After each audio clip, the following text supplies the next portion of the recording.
Hello there! The Smurfs has this image of being an innocent franchise, but believe it or not, the series actually tackled the zombie genre before George Romero got his hands on it.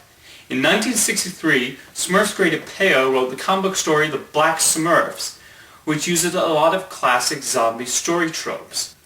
When a single Smurf goes into the forest to cut a tree, he is bitten by a mysterious fly that causes him to change color and only say the word "gnap."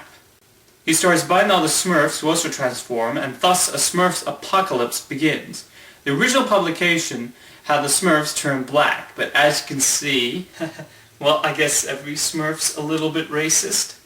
Now, new editions of the comics have them changed to purple, which is a lot more sensitive.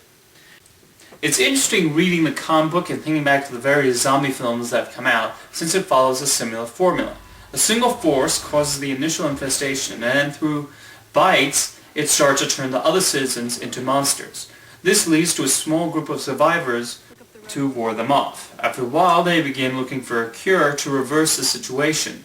Like how one of the purple Smurfs starts to gain intelligence, this has become a recent trend of zombie movies which sees them run like they're competing in the Boston Marathon, or pick up a loaded gun and use it. Even with the survivors trying to ward off as many zombies as possible, it still becomes a complete and utter apocalypse. At one point, Papa Smurf even says that the entire Smurf race is doomed and that they're done for. Thankfully, the cure is released into the air and all the Smurfs return back to normal. However, this effect is still felt as Grouchy Smurf gained his moody personality from the experience of being a purple Smurf. In a way, I'm disappointed Peyo never brought the purple Smurfs back, maybe in a story involving Gargamel being the one responsible for starting an apocalypse. When Hanna-Barbera created the hugely popular Smurf animated series in the 1980s, the Purple Smurfs was adapted into an episode in the first season, and it was the studio that made the decision to switch from black to purple.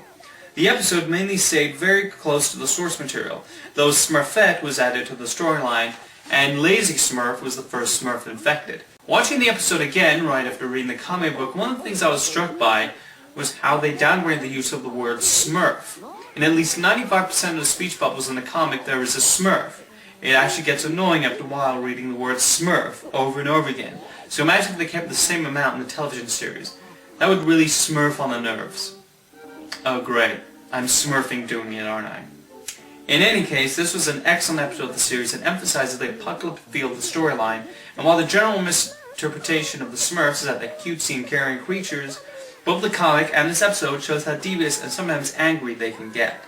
Recently, the live-action Smurfs was released, and I actually did not mind it all that much. I actually found it kind of cute and charming, despite the overt product placement that came out of sending the Smurfs to New York. I was actually hoping they would adapt some of the comic stories, and the Purple Smurfs would be a great one for them to tackle. They already turned Smurfette into a bit of an action hero in the first one, so I imagine she would be the equivalent of Alice in Resident Evil if they adapted the story, which would be a very interesting character choice. In conclusion, I frankly would not be surprised if George Romero was in some way inspired by the Smurfs. Isn't that something? The zombie apocalypse concept originated with those little blue elves 3 apples high. See you Smurf time. Are you smurfing me right now?